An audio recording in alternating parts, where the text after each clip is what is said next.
Hi everyone, good morning, good afternoon, good evening, wherever you are. I'm your host, Dr. Haider Shah. On behalf of Calvas, I would like to welcome all of you to this webinar. Thank you very much for joining us. Today we have another very interesting topic. I am really honored to welcome and introduce our distinguished guest speaker who is going to talk about finding the right fit theory for one's research. A very interesting topic, and I'm sure we will learn a lot from this session as the theory is the integral part of the research. So you will get the best insights, right guidance, and suggestions about all these things because we have an expert with us in today's session. So stay tuned because an amazing stuff are coming ahead in this session. So before we start, I would like to thank all of us for arranging such enlightenment session for their support for providing a wonderful platform. The aim of the Karwas is to give you the opportunity to connect and interact with world renowned speakers, academic leaders, teachers, authors, researchers, experts, professionals, and businessmen to share their views, experiences, and tips which will create an impact and will enable you to learn new things and to develop yourself in order to grow and transform individually as well as to contribute to the world in positive way, as we have the slogan, come learn and share knowledge. So today we have an amazing person as a guest. He is well known personality because of his extensive work and a vast experience. We always see him on different platforms while contributing to the field and world. Above everything, he always extends helping hand and ready to share his knowledge. Let me introduce him formally. He is the founder and immediate past president of the Philippine Association of Researchers for Tourism and Hospitality Incorporation PARTH, and the founder and chairman of the board of advisors of the Junior Tourism and Hospitality Management Association of the Philippines. He is currently the managing editor of the Journal of Philippine Tourism and Hospitality Studies and the editor in chief of the Journal of Marketing Research Congress. He is also a certified professional marketing educator Philippines, certified hospitality professional, and certified guest service professional. At present, he is connected as a faculty member of the College of Tourism, Hospitality, and Transportation Management of the Polytechnic University of Philippines, as well as their open university system. In addition to that, his research journey tells us about his passion for the discipline. He was awarded as the best research paper during his college days. It developed to a more applied approach in business research during his graduate school days. Now he is already in the academia. He started to develop the research culture in San Beta University under the Department of Marketing Management with its longest running marketing research congress that served as the basis for JMARC. He became a research coordinator back then at the College of Tourism and Hospitality Management of the University of Santo Thomas that paved the way for tourism and hospitality research colloquium.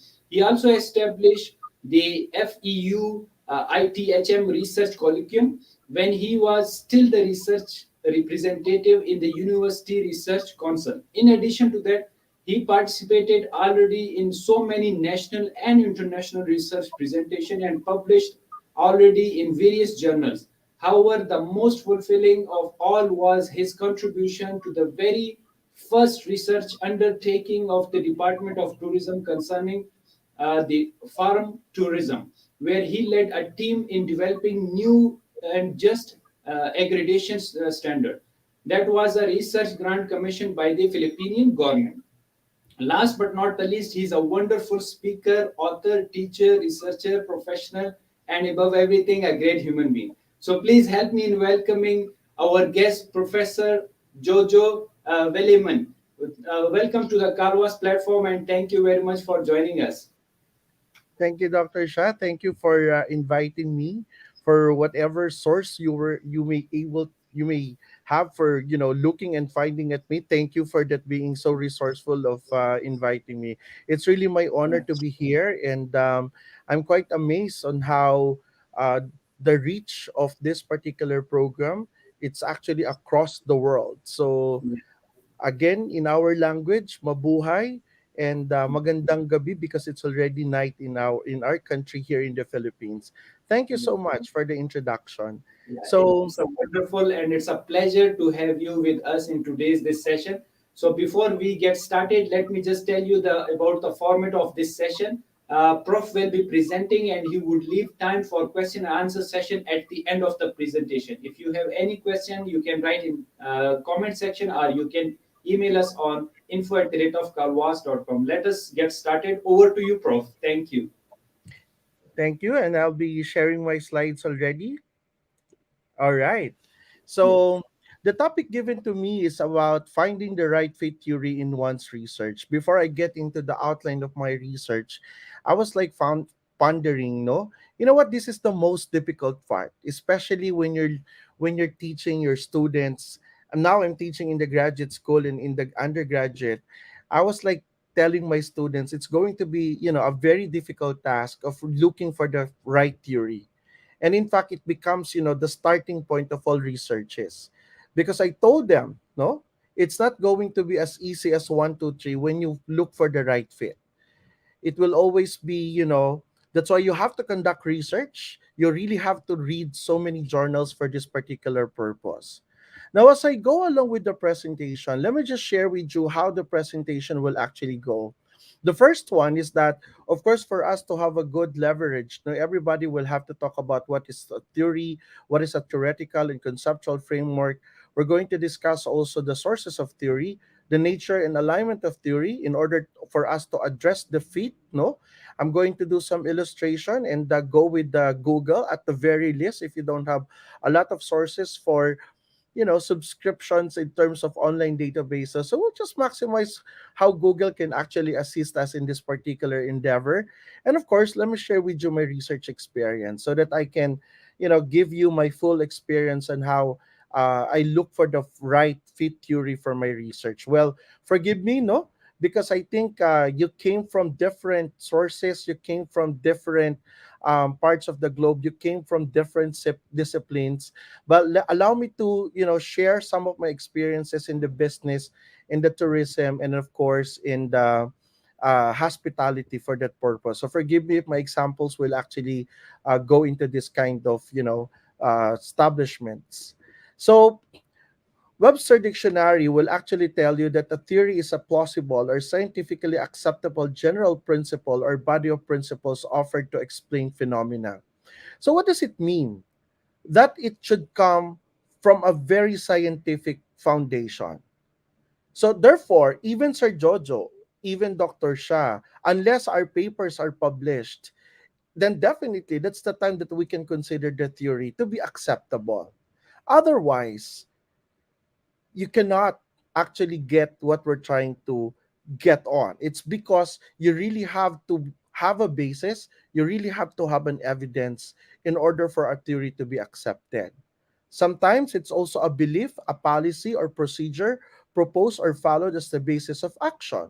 So let's say, for example, in the Department of Tourism in the Philippines, when the Philippine government, through the Department of Tourism, mentioned that these are the requirements for a particular site to be considered a farm tourism site, then that's considered to be a theory. So, it has to come from a very credible source when we talk about a theory.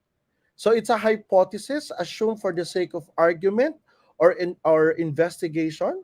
So definitely these things will actually follow on how we should appreciate theory at its very purpose. It's not something that you will just hear, from a standby or a bystander. Of course, you're not supposed to do that.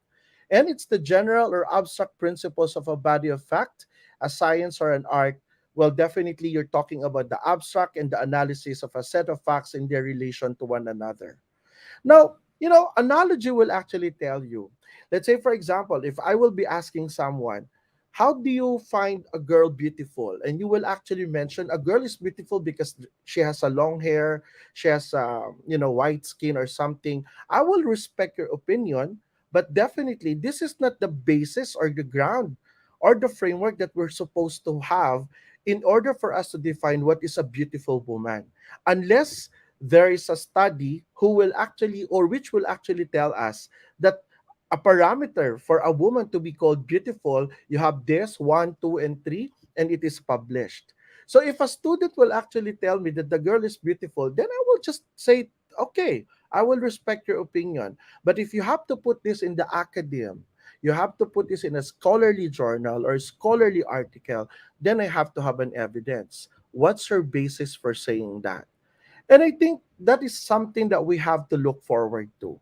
I cannot practically say yes to you in terms of your basis or your foundation. It's not that I don't trust you, but I just have to have an evidence to prove your claim, because we have to embrace the practice of the academe. Otherwise, well, you can, everybody is practically, we have all our liberty to say our opinion. But when we are talking about the academic practice, then we have to have an evidence. We have to have a support from a scholarly article. That's how things are for, you know, our research purposes. And I think everybody will have to agree with me if that will actually be our practice, no? Our discipline. Now, if you happen to tell me what's the most famous theory of all time, I think everybody will actually agree with me that it's Maslow's hierarchy of needs, no? And however, if these theories are practically used in our academic papers, then definitely you might be out of tune a bit. It's because it's quite old, and in the Philippines it's actually overused, no, if that is the case, no. So if your theory will still be based on Maslow's hierarchy of needs, it's nothing wrong. It's just that, of course, it's quite old, and it has been accepted every time, no, that you will have to have your research paper. But just to tell you, this is, one of the most popular theories that we have in the world, the Maslow's hierarchy of needs. And I can't imagine if no one here will not recognize Maslow's hierarchy of needs. But then and again, if you're looking at an academic paper, especially the scholarly article, so far in the international parlance, I've never seen anyone who still use Maslow hierarchy of needs as their basis. I just want to give, a concrete example for that purpose. All right. So moving forward, I think the most interesting here is that we have to know how is theory being used in the academic purpose, no, and how theory is being maximized in a journal for that purpose, and the article, no, or scholarly article for that, for that particular usage. According to Gabriel, no, theories are formulated to explain, predict, and understand phenomena, and in many cases to challenge and extend existing knowledge within the limits of critical bounding assumptions, because all of us will have assumptions. So just to give us a framework, a mind setting, a proper way of thinking, this is how we're supposed to do. That's why theoretical framework is very, very important. It will serve as the basis, no? So in every research endeavor, in every research or academic endeavor that you guys will have to get in, you should have a theoretical framework. But don't get me wrong, not all journals are still asking for theoretical framework. Normally, they will ask for conceptual framework, they will ask for research paradigm. It will depend upon the journal, and it will depend upon the editor-in-chief. I guess Dr. Shah will agree with me because they have different formats. You talk about European format, you talk about USA format, you talk about Middle East, they go with different format. But what is important is that before you actually do your conceptual framework, your conceptual model, your paradigm, and whatever you may call it, you should have a basis. And it should come from a theoretical framework. And that's the most important thing. Again, you're not supposed to give any opinion without an evidence or a basis for your particular academic paper. We will not talk if this will just come from your mind. We will just talk if these things will come from an scholarly article. Otherwise, I don't think your paper will be accepted. That's how important theoretical framework is, because it is a structure that can hold or support a theory for a research study. Theoretical framework introduces and describes the theory that explains why the research problem under study exists. And you know why? This is the common mistake, no, especially among academicians. I will not be surprised anymore. It's because, students, especially in the undergraduate, will not appreciate it. You know, if your interest is actually in basketball, if your interest is really in other matters like liberal arts, I don't think you will appreciate these kinds of things, no? But of course, the moment that you enter the academe, you enrolled in a particular institution, you have to embrace the practice of the discipline. I think the moment that you enroll yourself, that means you're giving it your best shot, that you have to embrace, whether it is in your interest or not, at least for the word appreciate the discipline. I think that's something that everybody should actually agree. That's why you have to appreciate theoretical framework. Now, in most cases, and I think I have many of my friends here in the academy also, everybody will actually have a hard time getting what's the best theory. And I hope this particular talk will actually be an enlightenment, no? Probably I will not be able to give you a confusion with regard to this talk, but I hope this will actually give you on how we should appreciate theoretical framework. Now, moving forward, no? According to complete dissertation, theoretical framework is presented in the early section of a dissertation and provides the rationale for conducting your research to investigate a particular research problem. I will totally agree. Why? It's going to be your basis. The rest of the story will actually tell you how important theoretical framework is. I'll give you a glimpse.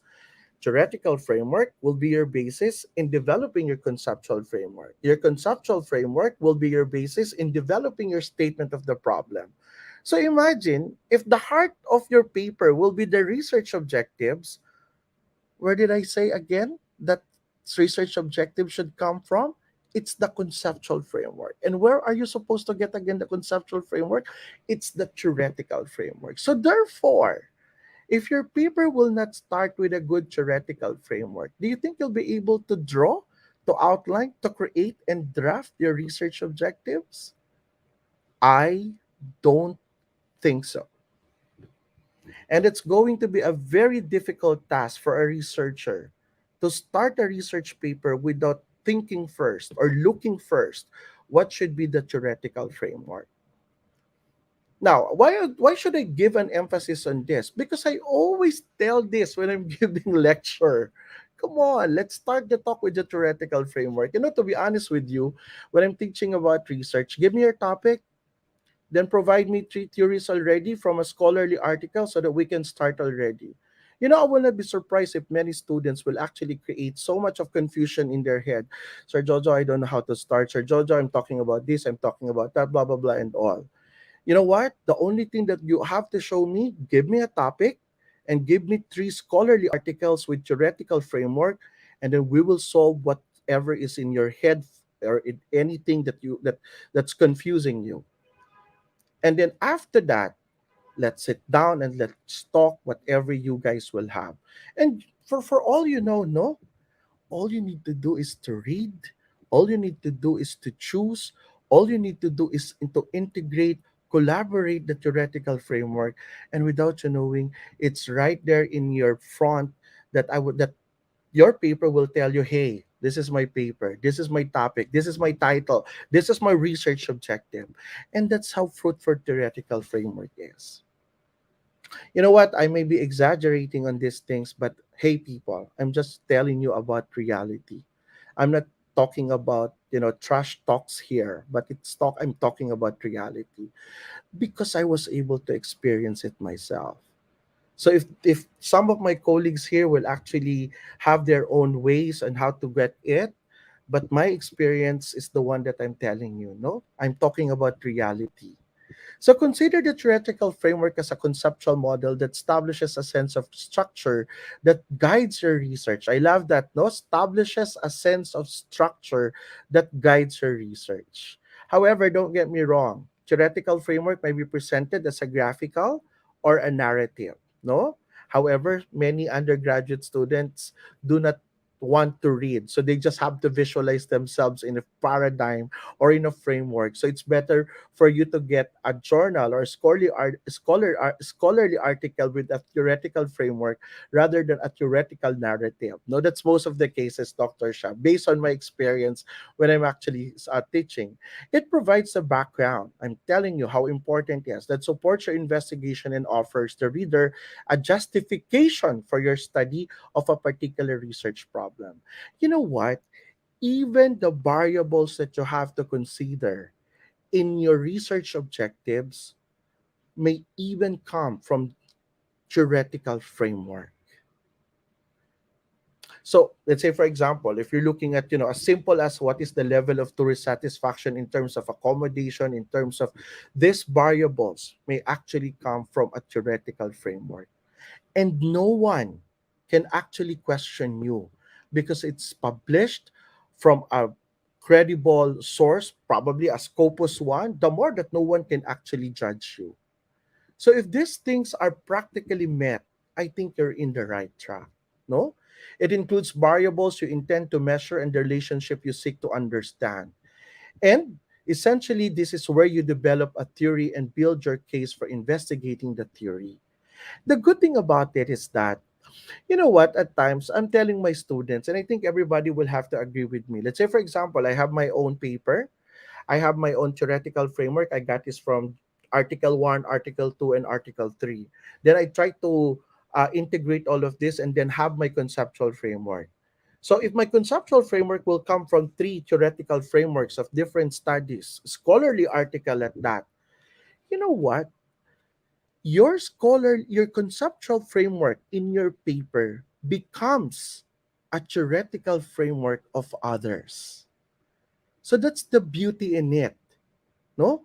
And that's the way people will appreciate your proposed conceptual framework, your proposed conceptual model. So let's say, for example, you will start with Article 1, Article 2, Article 3 with theoretical frameworks, and then you develop, you integrate them, and then you propose your conceptual model, and then your paper is already published. That becomes a theoretical framework of other researchers in the future. So you can't imagine how beautiful theoretical frameworks are. However, maybe some students will not appreciate it that way. But you know what? Probably, um, well, it's a matter of, I would say, competence rather than expertise. I don't want to say I'm an expert in this field, but I feel like I'm, well, near competent already in this field already. I just have my consultancy. Dr. Shah, part of my work is also consultancy. I'm actually assisting, some businesses and also some graduate school students, no, with regard to developing one. And they were like telling me, well, this is not something to brag about myself, but you know what, Sir Joe, I've been thinking about it for like 3 months already, and here you are in 30 seconds. You were able to help us on how we can develop our own conceptual framework. But you know what, people, if you are doing these things over and over again, I think you have the mastery already. So don't look it at that way that it's something like, I'm an expert already in the field. If you're doing it like every now and then it becomes a mastery already of your own. Because I don't want to brag things. I'm still, you know, learning in the process, no? If that will actually suffice for that particular description. Now, if I have to tell you about the most popular, if Maslow's is I think the most popular, of course, no people will actually get into this. I don't know if you were able to get across with theory of reason action model, but I'm guilty of that. I'm guilty of that. I think everybody will have to be. I think you're not a researcher if you are not going to be exposed to the theory of reason action model. And you know what? The good thing about the theory of reason action model, it is now being blended with technology acceptance model. So I will not be surprised if you are also being confronted with this particular theory. So everybody will actually say yes, yes, yes, because every time that you're going to talk about technology, innovation, new digital marketing, something about, fresh, new ideas, concepts, ah, once you search it over Google, technology acceptance model will actually pop out. And this is a very good theoretical framework. However, similar to Maslow's hierarchy of needs, these theories are quite, you know, how do I put that? Overly used already in the scholars already, no? So if you happen to go to different journals around the globe, no, I'm not particularly telling about Philippines, Asia, or what. Most researchers will actually use technology acceptance model, even theory of reason action. I'm not saying you cannot use this. It's just that it's overly used already. No, but you have to appreciate because it's actually transcending. No, look at the next one. It's extended technology acceptance model. So from the technology acceptance model, it's now propagating progressively. But again, these are overly used, no, everybody will have to you know, if you are really a researcher, if you are really into publication, you guys will actually, you know, be confronted with this kinds of technology models, and I'm guilty of that. No, I cannot say that I wasn't able to get into it, but I am, and I'm still, yes, no, for that particular purpose. And of course, no, imagine from the technology of reason action, from the technology acceptance model to the extended, now you have the unified theory of acceptance and use of technology model. So they actually combined all these things together, no? And this is the beauty, no? So once a particular theory is being expanded, therefore, there's a study into it. There's a journal who published this, which published this one already. So if you get across this kind of theory, Sir Jojo is telling you, you may still use it, but of course, no, these are the most popular ones. No, most probably Scopus and Web of Science will have so much of impact already for, you know, this particular journal already. And of course, we cannot get away without discussing conceptual framework. If we have to look at the the right fit theory, no.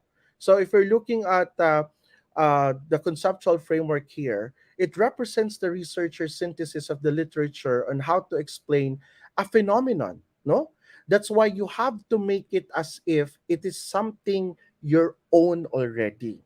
Remember, theoretical framework comes from the different scholarly article, but when you do your conceptual framework, you have to do it as your own.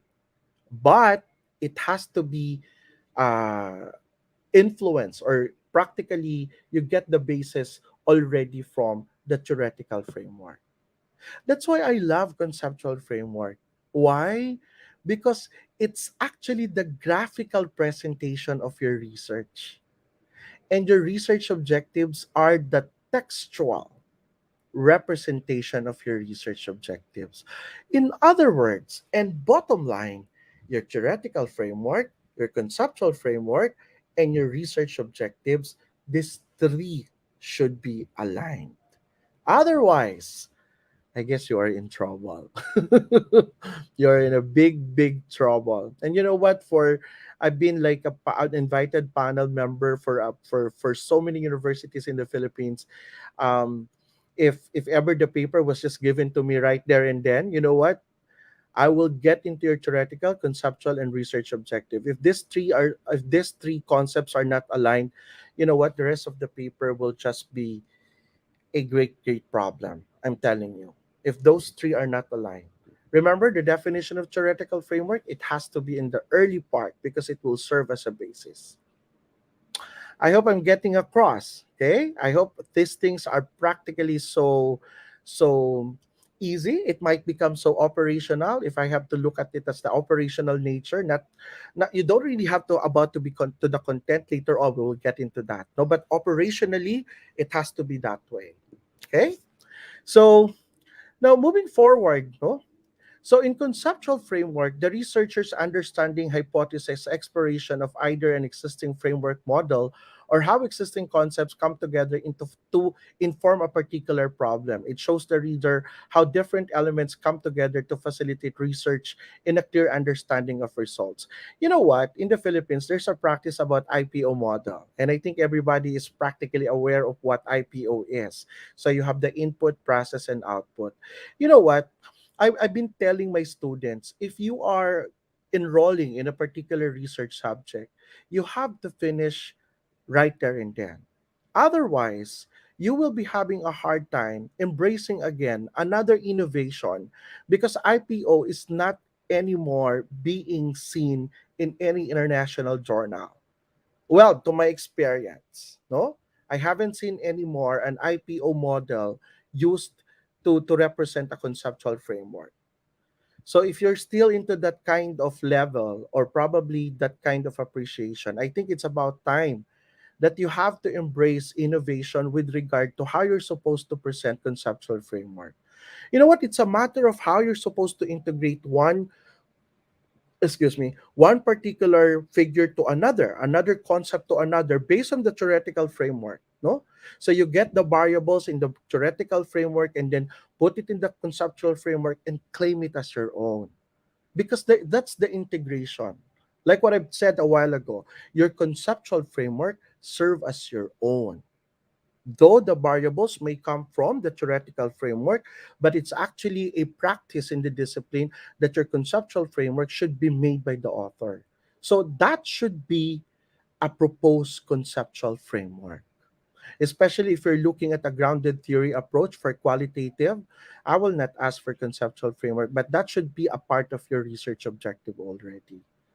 So you can't imagine how you know what? It's going to be easy. It's going to be easy. No? When the students cannot actually explain to me how is your research objective aligned to your conceptual framework, and if you don't know how to answer that, then definitely on your own you know that there is a problem. That should be the case. No, it informs the research questions methodologies like what I've said a while ago. It's the graphical presentation. It's a tool to help facilitate the understanding of the relationship. This is what I love about conceptual framework. Let's say, for example, you have hypothesis for another value problem and then another problem. You know what? Most people, no, I think it's a dilemma for every researcher once they see a t-test in the conceptual framework. They hate to see these numbers already on how they will connect one variable to another. They will actually hate that. But you know what? That's what I love. Probably because I'm curious. So if that particular line will actually be, in significant relationship with the other line, the more that I will actually look into it. For some reason, I don't know also. Probably we have this different set of interests, no? But you know what? It falls inside of a larger theoretical framework. It explains the why and how a particular phenomenon with a particular body of literature. That's with theoretical framework. But your conceptual framework is practically your paper, no? So that's the importance of conceptual framework. As I told you a while ago, it can be a graphic or a narrative, whether in theoretical or conceptual framework. However, for a masteral or graduate students or probably dissertation students, the more that you should appreciate narrative ones, because the discipline will actually call for a lot of reading. If you're not yet into it, then you have to practice as early as now, no? And of course, well, the definition will actually tell you it can be made up of theories. So again, conceptual framework is made up of theoretical or theories coming from the theoretical framework. So you see the appreciation already. We start with a theoretical framework, conceptual framework, and now you're ready to draft your research objectives. See how how research is really easy when you have like the basis for theoretical. All you need to do is to look for, what's best for the what's best theoretical framework. The succeeding slide will actually tell you on how. Now, just to give you an example, no? So if you're looking at a conceptual framework, this one is the conceptual framework of the study of setting the future of digital and social media marketing research perspectives and research propositions. So you will actually notice here at the bottom, figure 4, proposed dyad mobile advertising framework. So the author proposes a conceptual model that becomes a conceptual framework. And you know what? If you are going to create a research paper and you will actually get this one, then this becomes your theoretical framework already. But the author, it's actually a conceptual framework. So it's a never ending process. You get the logic here? So you have a theoretical framework, and then the author proposed a theoretical framework. And if there's someone like Sir Jojo will actually look into this paper, I will get his conceptual framework. Then it becomes a theoretical framework in my paper because it is published in Elsevier. So that's how research is. It is a never ending cycle. because there's no monopoly of ideas here. Everybody will have to earn. We have to learn. You have to contribute to the added body of knowledge. So that's how things are in research. No? So again, if this is an example of a conceptual model by the author, so definitely, Dr. Shah, there are many authors here. And then if you're looking at this paper, then it becomes your theoretical framework when you are to use this for your paper. And see how easy it is to interpret, diba? When you have like conceptual framework like this. It serves as a guide already. So when you are to use this as a theoretical framework, then definitely you might actually consider a variable, but you have to consider also, no, not all the variables in the theoretical framework will actually fit your locale. So let's say, for example, in the Philippines, no, I was able to encounter a theoretical framework of a particular research. It was mentioned there that what are the climate changes or activities to be done in tourism during the winter season. Of course, we don't have that. So why do I have to put that in our country? But you have to explain because it comes from a theoretical framework. No? So it's not at all copying. It has to have a logic why you're getting that variable in your particular study. So again, the conceptual framework serves as your graphical presentation of the research paper. And you know what? For a researcher, just merely looking at conceptual framework, I know how your paper will actually go. Really, because I know already how you're supposed to conceptualize it. I know already what will be the intention of the intention of the data to be produced. No, so these things will actually be a very good basis for you to look on. And then, so another example, no, the effect of COVID-19 pandemic on tourist travel risk and management perception. Again, this is a conceptual framework of the author, but it may be your theoretical framework when you work on your paper. So this is with Muhammad Rahman et al. No, so you see the variables here. You don't even have to think. But the thing is, you may probably add if that is not something applicable to your locale. So therefore, if I am a tourist, if I am a researcher, and I have to work on tourist travel risk and management perceptions, oh, I have to look at risk management. I have to look at service delivery. I have to look at transportation patterns, distribution channels, avoidance, overpopulated, blah, blah, blah, and even hygiene and safety. So I know already what are the variables that I should be looking for. And that comes from a theoretical framework, my dear listeners from around the globe. So that means you don't have any, I mean, the effort will just come if there are existing scenarios which are not part of the theoretical framework, which is also okay for you to add. Again, the theoretical framework will actually serve as the basis. But then and again, the conceptual framework will be your own, and you have to adapt it to your research locale. If things, let's say again, if the variables of the theoretical framework will not fit your research locale, then therefore, all you need to do is to explain that this particular part will not be anymore be considered because of the research locale limitations. So see how the beauty of a theoretical framework, the relevance of which in developing your conceptual framework. Now, the reason why I'm sharing these things to you is I want you to give also a chance to budding researchers, new researchers, because if people will always use the technology acceptance model, the theory of reason action. Of course, they are well known already, but I want you to give also a chance to a budding researcher like this, which is a very timely one if you're talking about tourism and hospitality. Allow Muhammad, allow Ghazi to be known also because they created a very good conceptual framework. That's why I encourage also researchers to help also other researchers, cite them, and then if these are being published, then definitely their citations will also increase so that their papers will actually be so credible. There's nothing wrong with helping as long as you are in the right track. No? So I hope that should be our purpose also in developing a good research paper, let's also help other researchers, no? If others are already popular, they have already high impact, I think Dr. Shah will have to agree with me. But if you know the paper is just a starting paper, why don't you try to help them also by citing their paper? No, I think it will also be a good gesture on how we can help one another.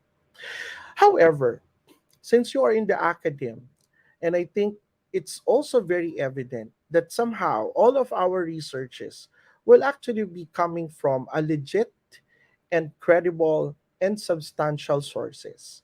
So if you have like the bibliographic databases, like for example Scopus, and of course the Clarivate Analytics of the Web of Science, the more that I will appreciate your sources. But don't get me wrong, not all journals, not all researches accredited by Scopus are all popular. So I think it's how high time that we have to, somehow look into these journals. Anyway, Scopus accepted them. So therefore, it's still legit, it's still accredited. However, their researches are not regularly cited, no? So probably it's high time also that we help also other researches, no?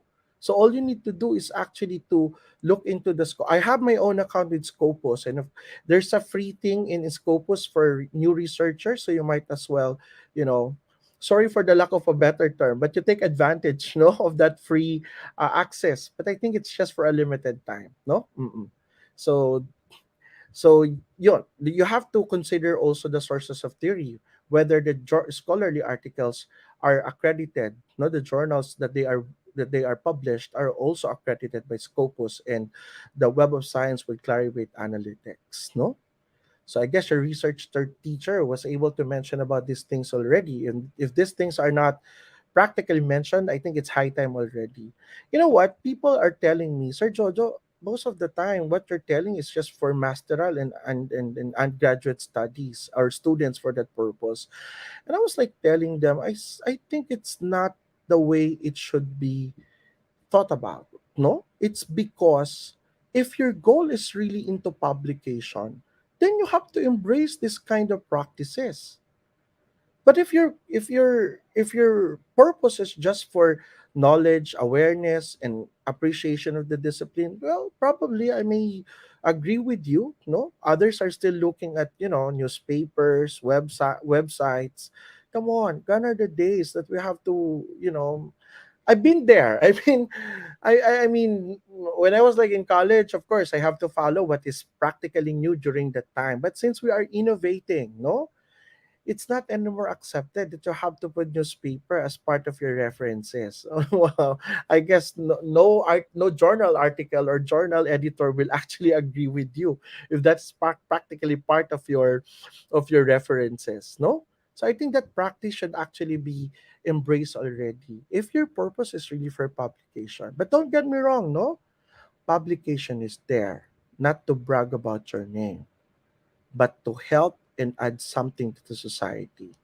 And I think that's our discussion before we actually go online. And I think that's something that you have to do. No, we're giving you a bibliographic databases, not for you just to, brag about yourself because I have a research paper which are accredited or accepted in Scopus and Web of Science. We're just giving you what's the legit, no, way on how we're supposed to appreciate research.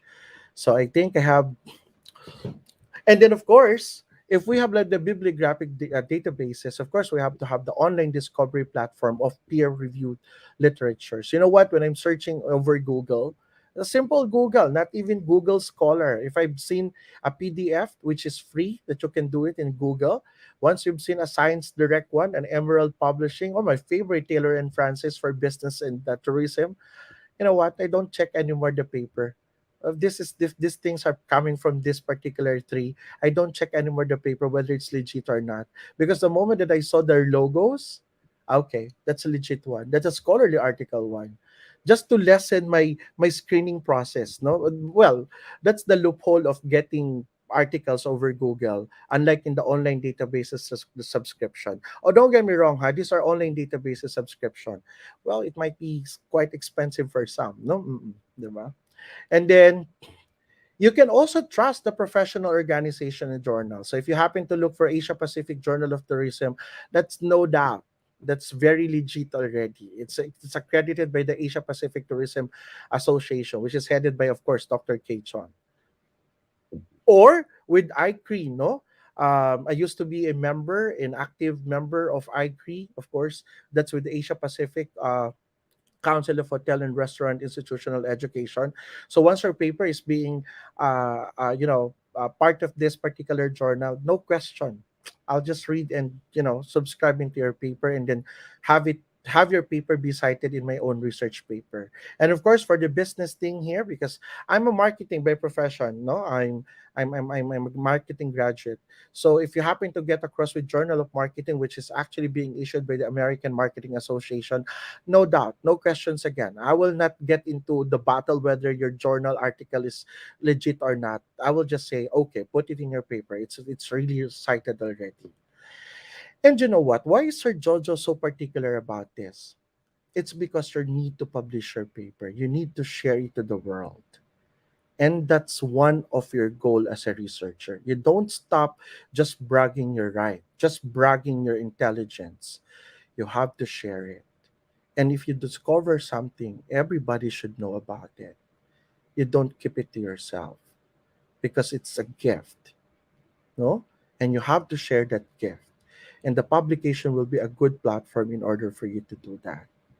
And if you take these things like, "Oh, it's a thing of the academe, I will not be able to," you have to look into the deeper appreciation of what publications are. Now, how do we go into the nature and alignment of theory? I provided you already with all the concepts. Let's get into how your particular topic. But of course, no, everybody else here, you have your own personal topics. I cannot practically attend to it. But let me just, I may be biased because I'm the speaker, so I might as well go into my favorite topics as well. No? The first one is all about the topic generation. You know what? It's so hard to look for a theory without a topic. Come on. You might be kidding me, but let's have the topic first before you get into theory. But although in some discipline, they want to read first before getting into the topic. But I think it's going to be like a lot of reading. However, if you are into, let's say, for me, I'm into farm tourism, so it's going to be easier for me to filter the scholarly articles before I can get the theory. No? So again, in most cases, you interchange a topic from a title. A topic is different from a title. The title will just come later on. And I'm telling you, after you were able to do with your theoretical and conceptual framework, it's so easy. You know what, Sir Jojo? I'm not really into terminologies, but what I discovered is that when you read a lot of theoretical framework and journals and articles, you feel like your vocabulary is progressively high. It's because of the different terminologies that I was able to expose with. So let's start with the topic generation. Then after that, I always give it to my students. So if you're looking at a topic generation, give me 3 scholarly articles from 3 different journals related to your topic. So that's an assignment already. That's an exercise because I cannot discuss with you again without a basis. That's how important scholarly articles are to me. And every scholarly article, whether it's a narrative or a graphical presentation, it will have a framework, a theoretical framework. And then you go to the details. Of course, you have to filter unless you have your online databases. But I'm looking at the worst scenario. What about if you don't have online databases? You don't have subscription over Scopus. You don't have subscription over Web of Science. All you need to do is to maximize Google. Then definitely you just have to filter the article details. And of course, it will be best also that you have to check the list of predatory journals. I think that's something very evident, no? I think that will actually serve your credibility also as a researcher if you will actually check whether the one that you're getting is actually part of the predatory journals. Now, since I'm biased, forgive me, Dr. Shah, I'm going to discuss about my paper with regard to farm tourism. So definitely, if I have a topic generation, then I will look for a scholarly article over Google. Again, this is the worst scenario, no? If you have to have Google, you know what? I have a tip for you. If you don't have online databases, you don't have subscription at home, All you need to do is to go into Google and type farm tourism because that's your favorite topic.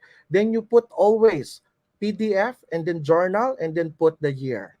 It will give you the very recent, downloadable for free. No?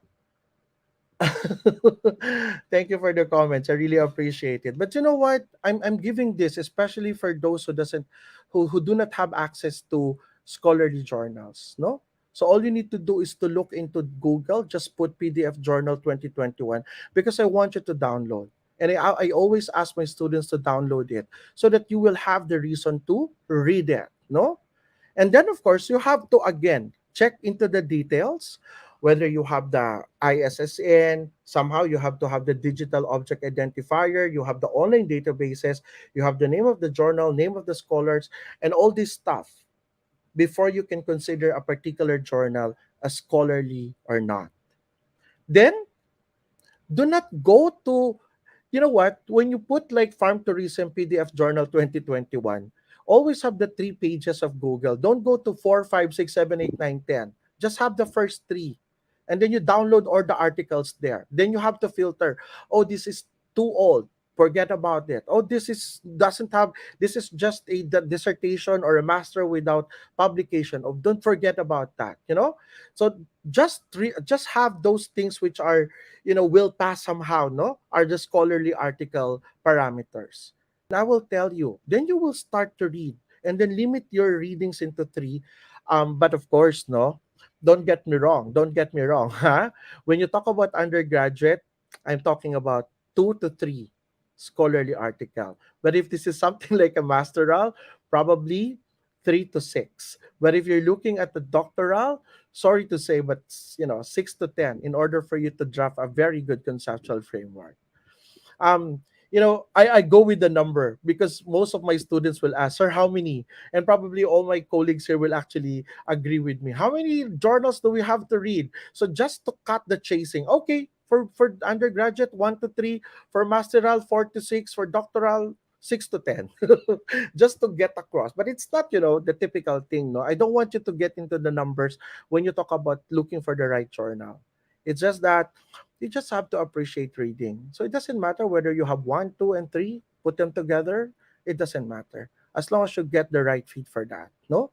Now look at this. No.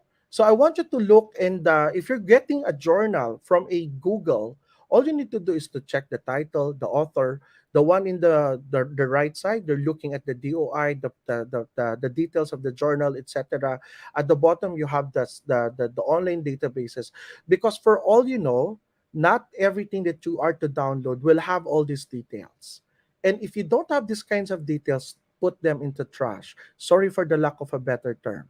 Because we're looking at publication here. And that's my goal here when I do this kind of talk. That's my goal here.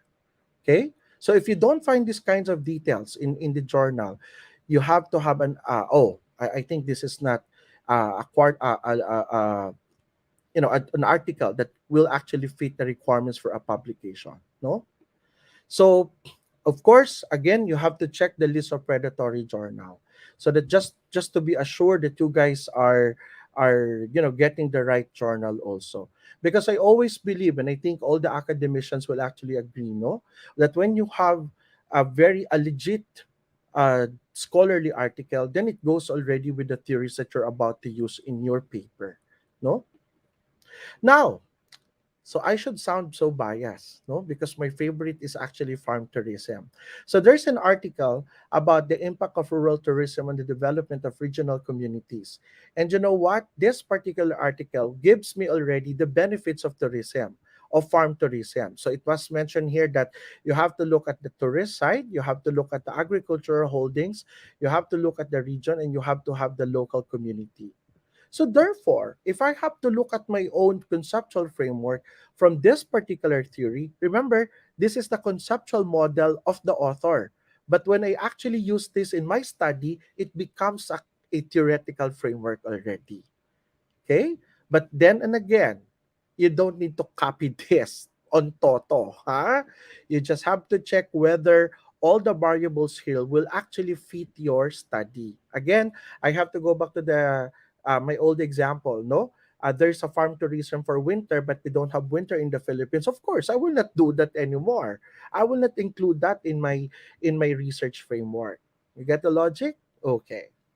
Um, Essentially, so look at this, no? When people are telling me, Sir Jojo, there's no available related article, you know what? You don't limit yourself to looking for Philippines as your basis for related articles. I hate students telling me those things. Of course, you're not supposed to get farm tourism in the Philippines, like abundant of results there. But what about if you're looking at the practices also of other countries? No, let's say for example, people will ask me, "Sir, there's no specific title telling me about that a particular practice in the Philippines." Of course, because that's practically new here. So no one is actually getting into the picture of producing a research ahead of you. It's practically exploratory research on your part in the Philippines. But if you're looking at the other countries, you might actually be amazed on how extensive researches are already with particular in consideration of a particular topic. So I hate to see students telling me, "Sir, I have a hard time looking into the literatures." But you know what? I always place a bet. Well, just kidding, no. I always place a bet. Oh, you will give me lunch if I will be looking for a research paper on this particular topic.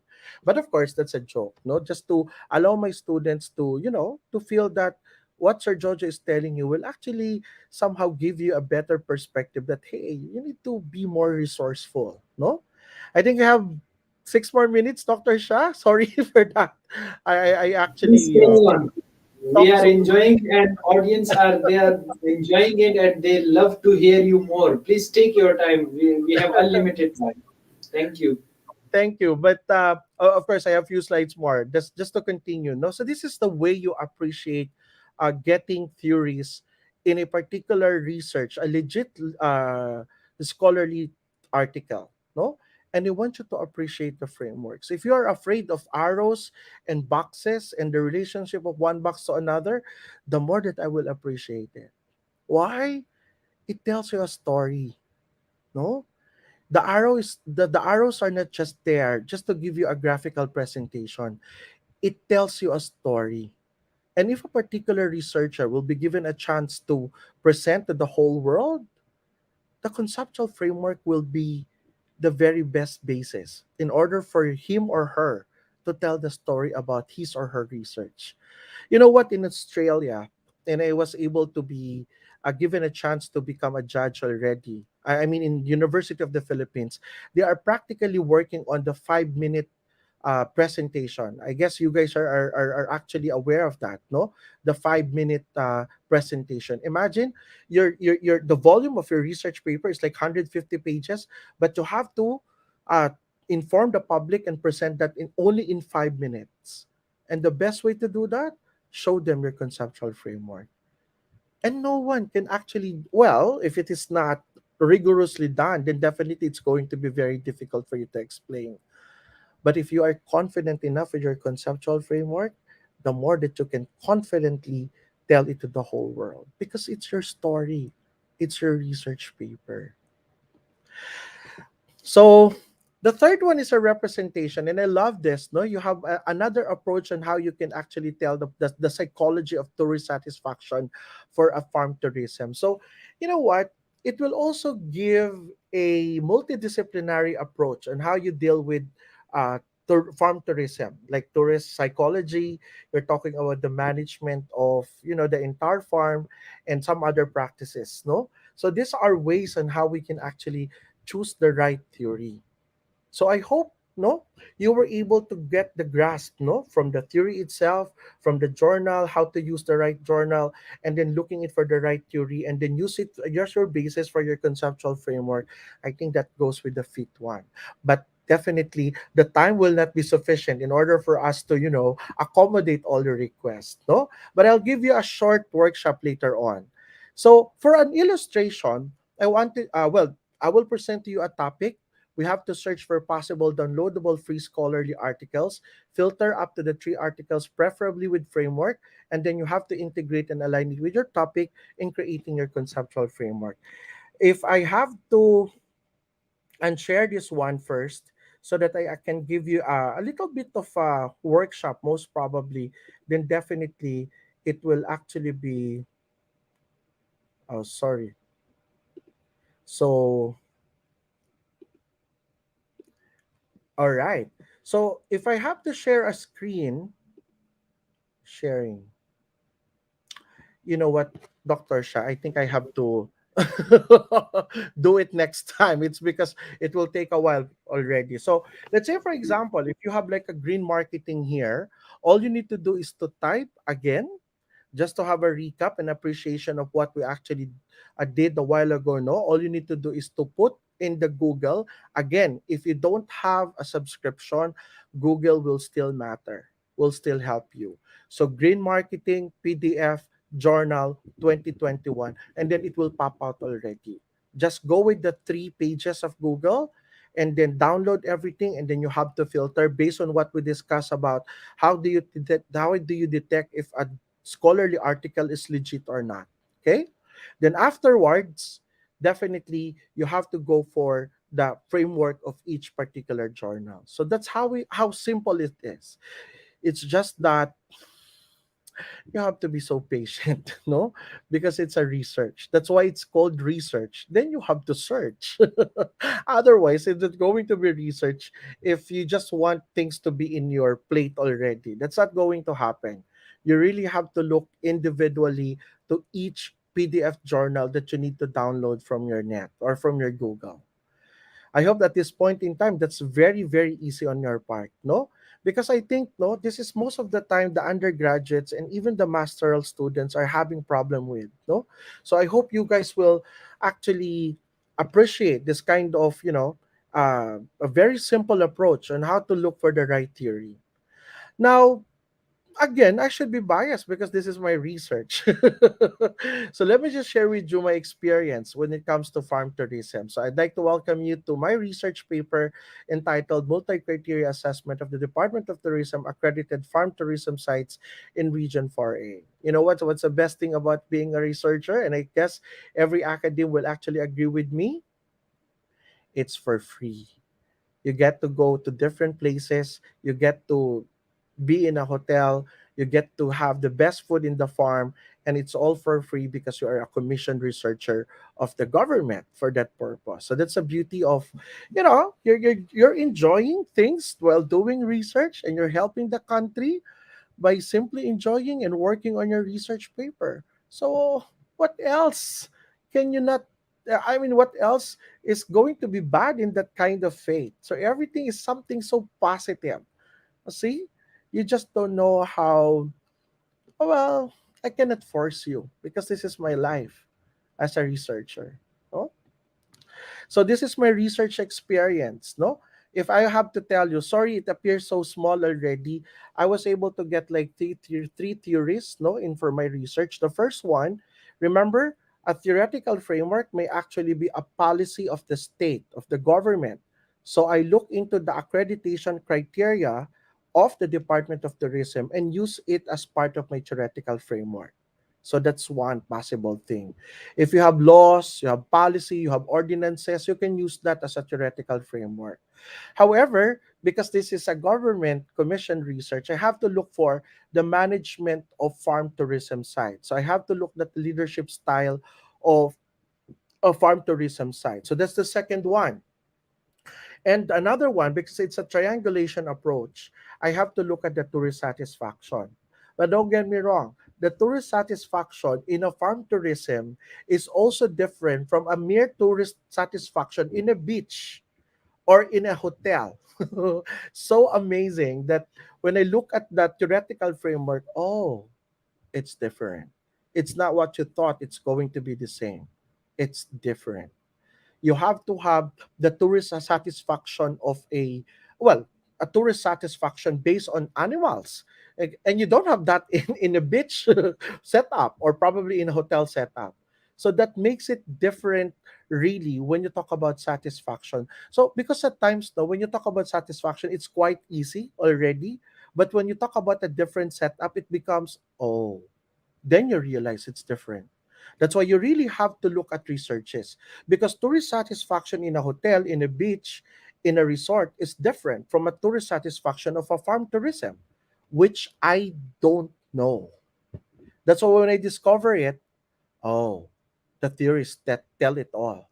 So it's a different set of variables. So definitely you don't need to judge a particular research because it doesn't have a theory, it doesn't have a number, it doesn't have, because every research, no, has a relevance of its own, has an importance of its own. So you don't judge a research paper because it doesn't have a number, it does because it's actually from an Asian country, no, you're not supposed to tell that. You have to look into the relevance of the paper, but of course, we have to be guided on what is accepted in the academe, in the discipline of a legit source of credible uh, scholarly article. No? So after integrating the three theories from the from the accreditation procedure or policy of the Department of Tourism, the management style leadership of a farm tourism, and the tourist satisfaction. So we actually because I led the team, no, in the creation of this research, no, and then it's going to be like, this is the conceptual framework that we did, and the classification scheme, because the purpose of the research is more on accreditation and classification. So imagine from one particular theory to second theory to third theory, then we have the conceptual framework already. And this becomes mine. And this is actually a model already. So we're just waiting for it to be published because it's going to run through a conference. In fact, we have to present this one next week already. Oh, yeah, this coming week. We have to present this in international conference because this is a product before the pandemic. So we weren't able to go with the publication and all because of I guess, the situation. So hopefully, no, it will still be accepted. So it's accepted for the international presentation, and hopefully we get an award because it's also nominated a local award, no, I no international award also. But we're not thinking about it. If it is given to us, then thank you. If it is not, as long as we can share again the relevance of our paper, we're giving a chance to a peasant farmer, because we believe that the current accreditation is only for big farms. And through this classification and through this accreditation process, we're actually giving a chance to small farmers to create their own as an accredited Department of Tourism, accredited farm tourism site. So, you know, even if your purpose is so little, as long as you can contribute to society through your research, I think this is where you will find your advocacy and you will find your purpose in life. No? But then again, since you are in the academe, you have to embrace what is the standard, what is the procedure, what is the protocol, what is the norm, and what is the practice. That's why we're here in this particular platform discussing about how to find the right fit. And with that, I'd like to thank you very much for this wonderful engagement. Thank you for a very engaging, participants here in the comment section. I'm really, really overwhelmed with your applauses and, of course, appreciation. In our language, maraming maraming salamat po. Thank you. Thank you very much. A superb and marvelous presentation and explanation. I really enjoyed, and I love the way you were explaining the things. And I love the way you started from the definition of the theory. And then, really, I loved what you said, that yes, we derive our research objectives from the theoretical framework. And theoretical framework is the basis from where we start. And really, I liked your phrases, different phrases, which was so amazing, so wonderful. You mentioned that it is your story. Yes, your story starts from your theoretical framework, what you are trying to do, what is your research is all about. All these things was so amazing. And the different models which you have mentioned, the content was so supreme. And then you mentioned your own research work and your research experiences in that, which was amazing and super. Thank you so much for such a elaborative and you could see that people, they loved your presentation, they loved the way you were explaining the things, and we had received and we are receiving the request for another sessions with you, because the presentation was so amazing. Hats off to you, Prof. So wonderful. Thank you so much. And I was I was just looking at how great command you have on the subject, and the way you were explaining the things, and you were connecting the different dots in a very wonderful way to make a story. And that's the beauty of the expert. They tell you in a way of story so that you could understand each and everything right from the start, introducing the A and connecting to the Z, that how they are interrelated and connected. And I love the way you mentioned how your conceptual framework becomes the theoretical framework, and it pave way for another conceptual framework. And what you mentioned, I love the phrase, it's never ending process of research. Yes, so that's the amazing thing. So Prof, very nicely you mentioned, very wonderful. And let me tell you one thing in a very frank way, that you have covered 90 to 95% in the questions in your session. With questions we received, you have already answered it, how the theory is related to conceptual framework, how it is related to theoretical framework, what is the role of theoretical framework, and one should have the theoretical framework after the research problem or after the research objectives. So you covered everything in that. So definitely that is going to be amazing, and it was very enlightenment session, Prof, I would say. And again, I would say it's a wonderful session with you, because the way you explain, I usually say that yes, the beauty of the expert is they make things very easy for the people. And I loved above everything your message, which was that once you are gifted with any quality, please share it, don't hide it, don't keep it to yourself. That is the beauty of the research. Why don't you share with the world you have this gift, and take the advantage so that the world becomes a better place? Thank you once again. And you can see in the comment section, somebody else again requested for the another session with you. So again, yeah, we will definitely, audience, we will definitely request to Prof. Jojo again for another session. And indeed, he is a so generous, so nice person that he would give us his time. Prof, we have few questions. If you allow me, should I ask with that? Go ahead, Doc. No problem. I'm Yes. actually reading some of those already. Yeah, thank you so much. The question which we received in advance through email is the first question, that Prof, please guide us. Can we have multiple theories at the same time for same theoretical framework? Yes, please. Yes, that's actually very, very welcoming, no? Sorry if I have to have like a high note to that. It's because the more that I will appreciate, you know what, in a context of developing your conceptual framework, well, if you're looking at a dissertation paper, some journals will actually tell you of 10 tables, no, no, one table with 10 articles, if you're seeing that in a journal, before they form their conceptual framework. So that's possible also. And if that thing will happen, I will give you I will applaud you for that purpose because you were able to integrate it. However, but the backside of that is that the more that it's going to be for discussion purposes, because every variable will have to be checked, will have to be questioned, of course, by the panel or probably the readers and the viewers. So we have to be very careful also of putting all many theoretical frameworks in developing your conceptual framework. So it has to be put into cautions also if we have to do that. But it's possible. Mm. Thank you. Yeah, very nicely said. Thank you very much for such an elaborative answer. Prof, the students, the audience around the globe, they want to understand this thing, that how it is related and what the expert opinion is on that, because sometimes they have the doubts regarding the Yeah, different things. Yes.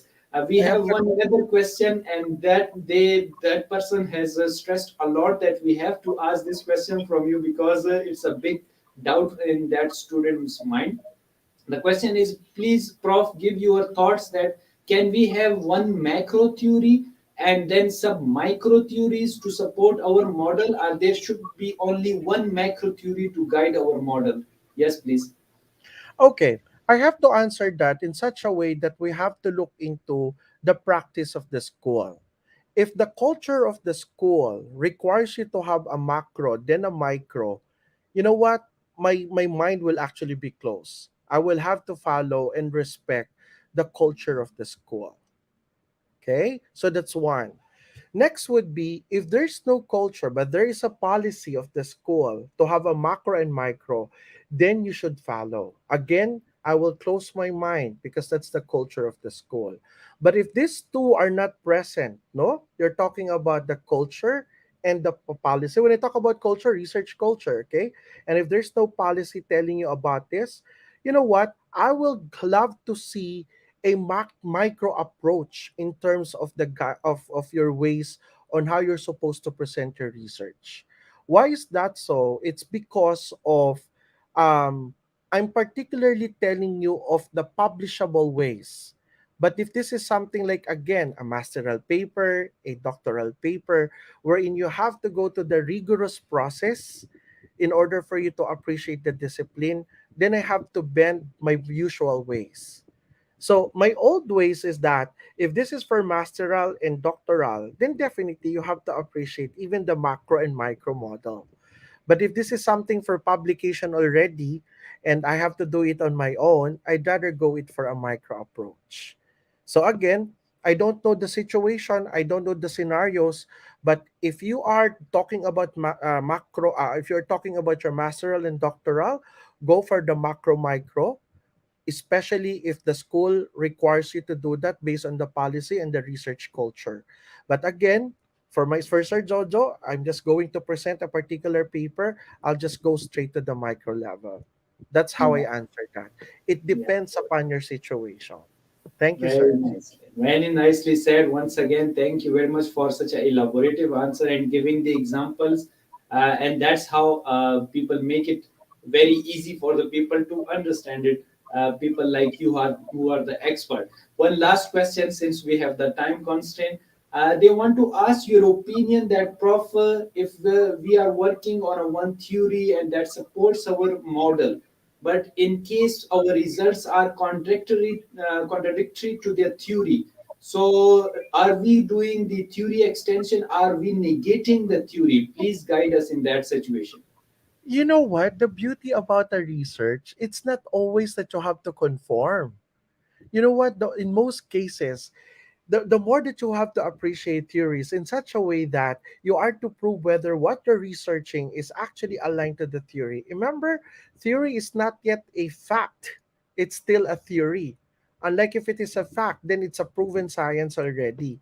But if you're looking at a theory, it's still on the process of going into that. You know the difference. So once a theory is technically different from yours, the more that you are to appreciate it, it's because, well, for a lack of a better word, you're going to challenge the theory, and it's okay. It's okay. No, it's not always on a perfect. I mean, it's not always in harmony on what you're supposed to look for.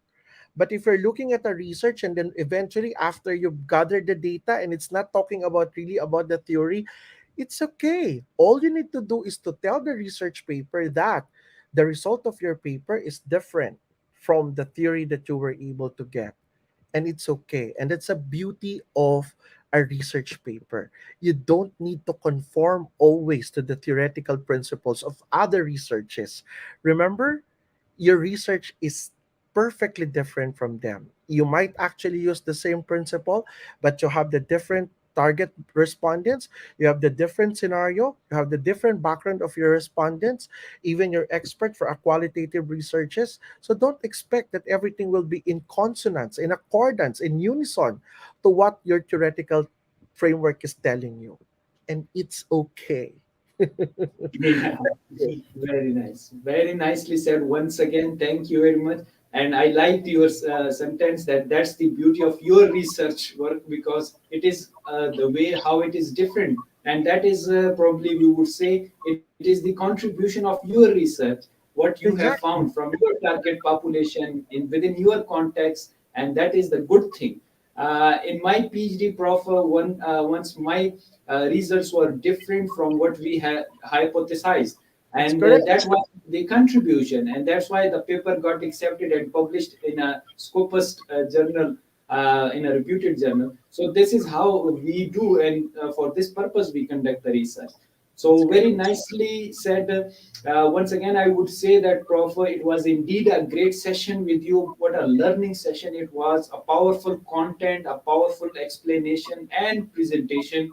The way you were describing the things, I could notice that your energy level was so high and you were connecting the different dots in a very wonderful way. And I loved the way, and I could imagine that how wonderful teacher you would be when you would be explaining to the class, to the audience, and to the in the conference among the different seminars, among the different audience. It would be a lovely.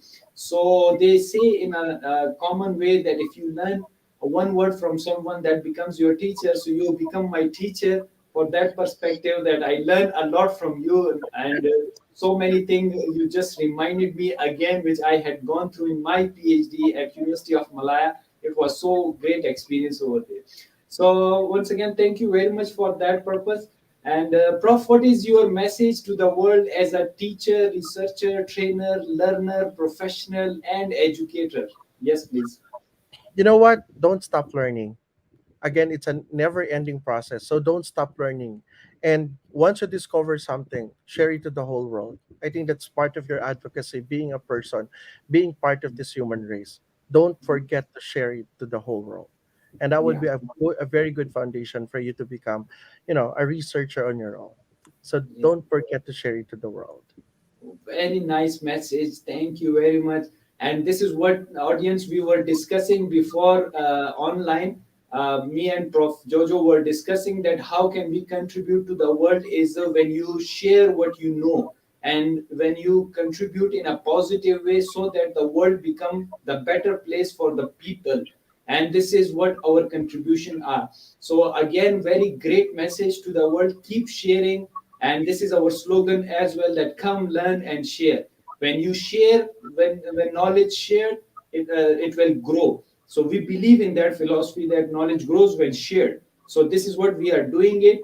And the people like Prof Jojo are the contributor, are our asset, and we need the people like him in this world so that the world becomes a better place for upcoming generations.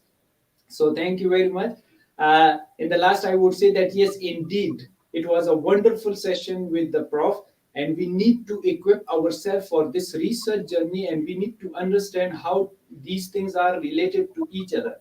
So we would definitely recommend that please do follow the Prof. Jojo through his research work, and you can email him for future learning and guidance. He is very generous and always ready to help the people. Moreover, I would say that yes, indeed, a wonderful explanation, powerful content which the Prof. Jojo has already elaborated you will help you to learn and understand the role of theory and which theory fits and how it is related to theoretical framework. Take advantage of all the information, the important tips and suggestions shared by the expert.